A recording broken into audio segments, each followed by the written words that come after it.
കാരുണ്യ ഫാർമസിക്ക് മരുന്ന് വിതരണം ചെയ്തതിന്റെ കുടിശ്ശിക ആവശ്യപ്പെട്ട് മരുന്ന് കമ്പനി ഹൈക്കോടതിയെ സമീപിച്ചു. സൺ ഫാർമ എന്ന കമ്പനിയാണ് 9.5 കോടി രൂപയുടെ കുടിശ്ശിക ആവശ്യപ്പെട്ട് ഹൈക്കോടതിയിൽ ഹർജി നൽകിയത്.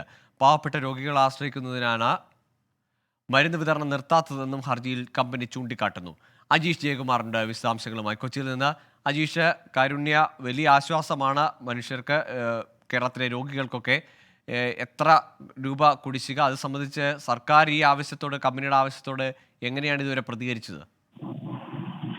ഗൂഗിൾ ഈ ആരോഗ്യ വകുപ്പിന് സൺഫാർമ കമ്പനി നൽകിയ മരുന്നുകളുടെ കുടിശ്ശിക 6 മാസമായിട്ടും നൽകാത്തതിന്റെ അടിസ്ഥാനത്തിലാണ് ഇപ്പോൾ ഹൈക്കോടതിയെ ഈ കുടിശ്ശിക ആവശ്യപ്പെട്ട് കമ്പനി സമീപിച്ചിരിക്കുന്നത്. സംസ്ഥാനത്തെ 52 കാരുണ്യ കമ്മ്യൂണിറ്റി ഫാർമസികൾക്കുള്ള 35% ജീവൻ രക്ഷാ മരുന്നുകളും വിതരണം ചെയ്യുന്നത് സൺഫാർമ എന്ന കമ്പനിയാണ്. ആരോഗ്യവകുപ്പിന് നൽകുന്ന ഈ മരുന്നുകളുടെ ബിൽ സാധാരണ 45 ദിവസത്തിന് ശേഷമായിരുന്നു അനുവദിച്ചിരുന്നത്. എന്നാൽ കഴിഞ്ഞ 6 മാസമായി മരുന്നുകൾക്ക് പണം നൽകുന്നില്ല. 9.5 കോടി രൂപ ഇതുവരെ കമ്പനിക്ക് കുടിശ്ശികയുണ്ടെന്നാണ് പറയുന്നത്. പണം അനുവദിക്കാൻ നിരവധി വട്ടം ആരോഗ്യവകുപ്പിനും മെഡിക്കൽ സർവീസ് കോർപ്പറേഷനും കത്തയച്ചിട്ടും മറുപടി നൽകിയില്ലെന്നും ഹർജിയിൽ ആരോപിക്കുന്നുണ്ട്. കോടികളുടെ കുടിശ്ശിക കമ്പനിക്ക് വലിയ സാമ്പത്തിക ബുദ്ധിമുട്ടുകൾ ഉണ്ടാക്കുന്നുണ്ട്. എന്നാൽ സാധാരണ ജനങ്ങളെ ആലോചിച്ചാണ് മരുന്ന് വിതരണം നിർത്താത്തതെന്നും കമ്പനി പറയുന്നു. നിലവിൽ കമ്പനി നൽകുന്ന ജീവൻ രക്ഷാ മരുന്നുകൾ പെട്ടെന്ന് നിർത്തിയാൽ അത് രോഗികൾക്ക് ബുദ്ധിമുട്ടുണ്ടാകും. സർക്കാർ നടത്തിയത് വിശ്വാസവഞ്ചനയെന്നും ഔചിത്യമില്ലാത്ത നടപടിയുമാണെന്നും കമ്പനി ഹർജിയിൽ പറയുന്നു. മെഡിക്കൽ സർവീസ് കോർപ്പറേഷനുമായി ഉണ്ടാക്കിയ കരാർ പ്രകാരം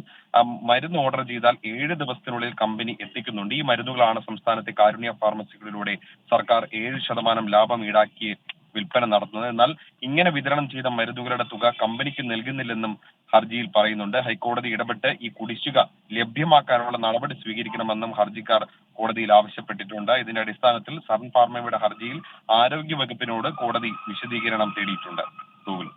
ശരി, 6 മാസത്തെ കുടിശ്ശികയാണ് പ്രധാനപ്പെട്ട ഈ കാരുണ്യ പദ്ധതിയിലെ പ്രധാനപ്പെട്ട മരുന്ന് വിതരണ കമ്പനിയായ സൺ ഫാർമയ്ക്ക് ലഭിക്കാനുള്ളത്. മരുന്ന് വിതരണം തടസ്സപ്പെടരുത് എന്നതുകൊണ്ട് മാത്രം ആ നടപടിയിലേക്ക് പോകുന്നില്ല.